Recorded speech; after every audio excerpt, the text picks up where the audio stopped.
할렐루야. 우리 하나님은 여러분을 너무나 사랑하십니다. 우리 예수 그리스도는 어제나 오늘이나 영원토록 동일하십니다. 우리 성령님은 실제하시고 지금 이곳에 역사하십니다. 우리 유니온 가족 여러분, 오늘 하루도 평안하셨습니까? 우리 교회는 지금 성령에 대해 말하다 시리즈를 함께 나누고 있습니다.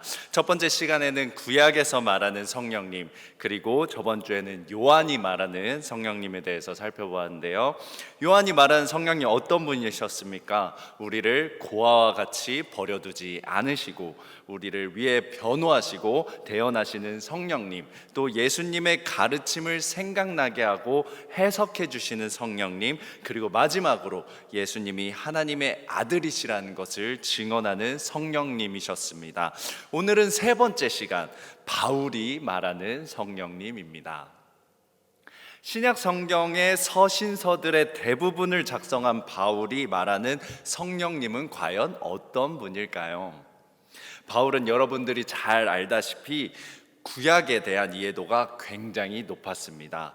가말리엘이라는 당대 최고의 랍비의 밑에서 배운 사람이 바로 바울입니다.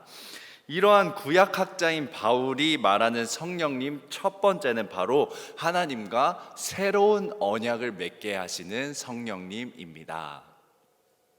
구약에서 하나님은 이스라엘 백성들과 언약을 맺었습니다. 바로 율법을 바탕으로 한 언약입니다. 하지만 이 율법을 바탕으로 한 옛 언약은 연약한 인간에 의해 깨져버리고 만 것입니다. 우리는 너무 연약하여서 이러한 모든 율법을 지킬 수 없고 지키더라도 위선적으로 지키게 되는 것입니다.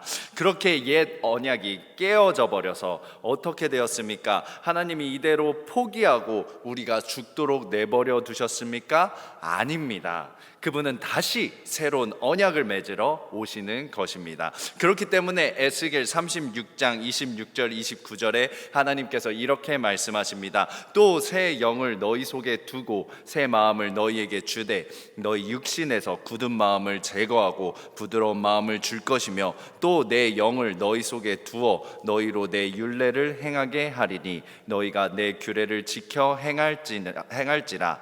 내가 너희 조상들에게 준 땅에서 너희가 거주하면서 내 백성이 되고 나는 너희 하나님이 되리라. 무엇입니까? 하나님의 성령을 보내주셔서 우리와 새로운 언약, 즉 새로운 관계를 맺고 우리의 하나님이 되어 주시겠다는 것입니다. 바울은 이러한 에스겔과 또 예레미야의 하나님께서 말씀하신 새로운 언약은 성령님을 통해 맺게 된다고 이야기하고 있는 것입니다. 고린도후서 3장 6절 보겠습니다. 그가 또한 우리를 새 언약의 일꾼 되기에 만족하게 하셨으니 율법 조문으로 하지 아니하고 오직 영으로 함이니 율법 조문은 죽이는 것이요 영은 살리는 것이라. 새 언약은 율법이 아니라 오직 영으로, 성령으로 맺는 것이라는 것입니다. 이렇듯이 성령님은 우리와 하나님과의 관계를 새롭게 하시는 분이십니다. 이러한 성령님의 역사로 우리는 하나님의 자녀가 되는 것입니다. 로마서 8장 14절에서 15절, 무릇 하나님의 영으로 인도함을 받는 사람은 곧 하나님의 아들이라. 너희는 다시 무서워하는 종의 영을 받지 아니하고 양자의 영을 받았으므로 우리가 아빠, 아버지라고 부르짖느니라. 우리는 때로는 내가 하나님의 자녀인 자격이 있을까? 나 같은 죄인이 구원받을 수 있을까? 하나님도 나 같은 사람을 사랑하실까? 이러한 생각을 할 때가 너무나 많이 있다라는 것입니다. 악한 영은 계속해서 우리를 죽이기 위해, 우리를 속이기 위해 하나님을 오해하게 합니다. 하지만 그때마다 우리 성령님께서 우리 안에 임재하셔서 말씀하시는 것입니다. 너는 하나님의 자녀다. 내가 너를 아들과 딸로 삼았다. 이렇게 말씀하시는 것입니다. 그렇게 성령님은 우리 안에서 일하시는 것입니다. 계속해서 말씀하십니다. 너는 하나님의 자녀다. 그렇게 우리는 성령님을 통해서 하나님을 뭐라고 부를 수 있습니까? 아빠, 아버지라고 부르게 된다는 것입니다. 우리 두 번째로 바울이 말하는 성령님은 우리를 구원하시는 성령님입니다. 여러분, 우리를 구원하는 과정에 있어서 예수님만 우리를 구원하시는 것이 아닙니다. 하나님만 우리를 구원하시는 것이 아닙니다. 우리의 구원을 이루는 사역은 하나님, 예수님, 성령님, 이 삼위일체 하나님의 사역에 의해서 만들어진다는 것입니다. 그렇기 때문에 성령님 또한 우리를 구원하게 하시는 하나님이시라는 것입니다. 로마서 5장 1절과 5절 보겠습니다. 그러므로 우리가 믿음으로 의롭다 하심을 받았으니 우리 주 예수 그리스도로 말미암아 하나님과 화평을 누리자. 소망이 우리를 부끄럽게 하지 아니함은 우리에게 주신 성령으로 말미암아 하나님의 사랑이 우리 마음에 부은 바 됨이니. 이 말씀을 보면 우리가 하나님의 사랑을 체험하고 누리는 중대한 역할을 하는 분이 바로 누구십니까? 성령님이라는 것입니다. 우리가 예수 그리스도로 말미암아 하나님과 화평을 누리는데 이러한 사랑을 경험하기 위해서는 성령의 임재가 필요하다는 것입니다. 성령님께서 풍성하게 우리 마음에 하나님의 사랑을 부어주신다는 것입니다. 그러니까 단순히 추상적으로 하나님은 사랑이시다, 사랑의 하나님이시다라고 그냥 말만 하는 것이 아니라 성령님을 통해 하나님의 뜨거운 사랑을 우리의 삶 속에서 체험하게 된다는 것입니다. 성령님께서 우리를 구원하시는 삼일체 하나님의 사역에 참여하는 장면은 성경에 다양하게 나와 있습니다. 고린도전서 6장 11절, 주 예수 그리스도의 이름과 우리 하나님의 성령 안에서 씻음과 거룩함과 의롭다 하심을 받았느니라. 예수 그리스도의 이름으로만 거룩하게 되는 것이 아니라 예수 그리스도의 이름과 또한 우리 하나님의 성령 안에서 거룩하고 의롭게 된다는 것입니다. 데살로니가 후서 2장 13절도 있습니다. 하나님이 처음부터 너희를 택하사 성령의 거룩하게 하심과 진리를 믿음으로 구원을 받게 하심이니. 무엇입니까? 하나님께서 성령의 거룩하게 하시는 사역을 통해 우리를 선택하시고 구원하셨다라는 것입니다. 제가 좋아하는 찬양의 가사 중에 이런 가사가 있습니다. 성령이여 우리를 예수께로, 예수여 우리를 아버지께로. 우리가 어떻게 하나님께 나아갈 수 있습니까? 바로 예수 그리스도의 보혈을 힘입어서 나아가는 것입니다. 그렇다면 어떻게 예수님의 십자가 사역이 우리 안에 믿어지게 되는 것입니까? 바로 성령님의 거룩하게 하시는 사역을 통해 이루어진다라는 것입니다. 여러분들이 단순히 교회를 다니고 예수님을 믿게 된 것이 우연이 아니라는 것입니다. 아무리 복음을 들어도 안 믿어지는 사람들이 여러분 주변에 얼마나 많습니까? 하지만 우리가 하나님이신 예수님께서 인간이 되셔서 벌레 같은 죄인인 나를 위해 십자가에 못 박혀 돌아가셨고, 그분을 믿을 때 우리가 구원을 얻게 된다는 사실이 믿어지는 이유가 무엇입니까? 바로 우리 안에 성령님께서 역사하시기 때문인 것입니다. 그렇기 때문에 성령님은 우리를 구원하게 하시는 분이시라는 것입니다. 세 번째로 바울이 말하는 성령님은 바로 이방인을 선교하는 성령님입니다. 유대인은 원래 유대인들만 하나님의 백성이고 구원을 얻는다고 생각했습니다. 하지만 바울이 주장하는 것은 구원은 율법을 지키는 것이 아니라 예수님의 사역과 성령의 오심을 근거로 이루어진다라는 것입니다. 그러니까 바울은 이방인에게도 성령님이 임하신다는 것을 보면서 이방인들도 하나님의 백성이 되었구나라고 이야기하는 것입니다. 갈라디아서 3장 14절을 보겠습니다. 이는 그리스도 예수 안에서 아브라함의 복이 이방인에게 미치게 하고 또 우리로 하여금 믿음으로 말미암아 성령의 약속을 받게 하려 함이라. 아브라함의 복이 이방인에게도 미친다는 것입니다. 그들에게도 성령의 약속이 임한다라는 것입니다. 또한 에베소서 1장 13절 14절에 이방인 교인들에게 바울이 지금 직접 이야기하고 있습니다.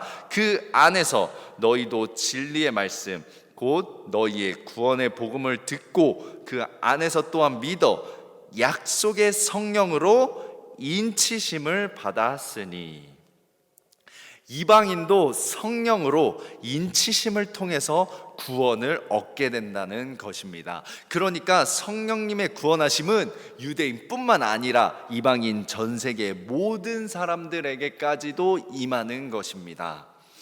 이러한 성령님의 놀라우신 선교를 통해 2000년 동안 전 세계 복음이 퍼져가고 우리에게도 하나님의 자녀가 될 수 있는 권세를 주신 것입니다.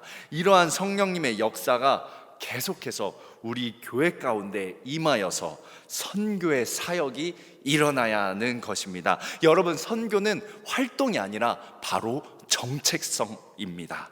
그러니까 우리 안에 성령님이 계시다면 우리는 이러한 선교적인 삶을 살아야 하는 것입니다. 그것이 바로 진정한 예수님을 따르는 사람들이라는 것입니다.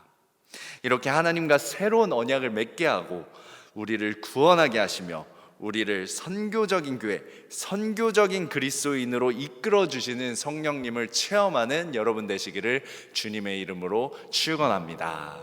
우리 시간 찬송가 183장 빈들의 마른 풀같이 다 같이 찬양하겠습니다. 빈들의 마른 풀같이 시들은 나의 영혼, 주님의 약속한 성령 간절히 기다리네. 가물어 메마른 땅에 단비를 내리시듯 성령의 단비를 부어 새 생명 주옵소서. 반가운 빗소리 들려 산천이 춤을 추네. 봄비로 내리는 성령 내게도 주옵소서. 가물어 메마른 땅에 단비를 내리시듯 성령의 단비를 부어 새 생명 주옵소서. 절 따라 우로를 내려 초록이 무성하니 갈급한 내 심령 위에 성령을 부소서. 가물어 메마른 땅에 단비를 내리시듯 성령의 단비를 부어 새 생명 주옵소서.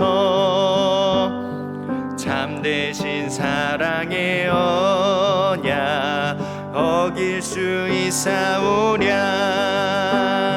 오늘의 흡족한 은혜 주실 줄 믿습니다. 가물어 메마른 땅에 단비를 내리시듯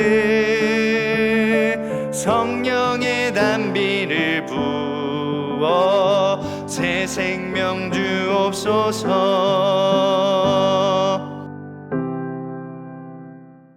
우리 이 시간 몇 가지 기도 제목 나누고 기도하겠습니다. 먼저 첫 번째로 하나님과 새로운 관계를 맺게 하시고 우리를 성령님의 임재를 통해 하나님의 사랑을 뜨겁게 체험하게 하옵소서.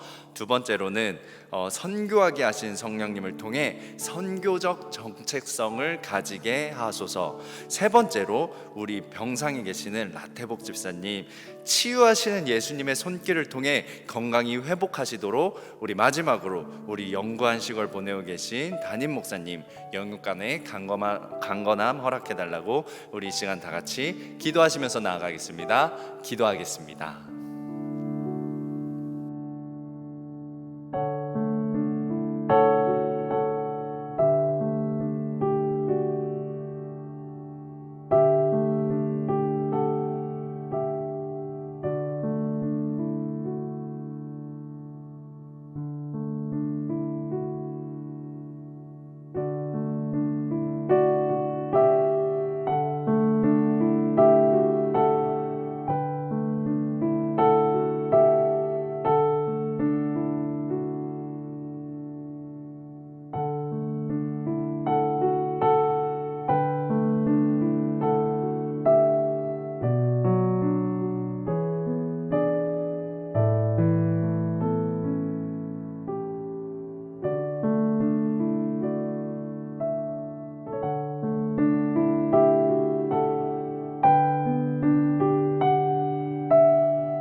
주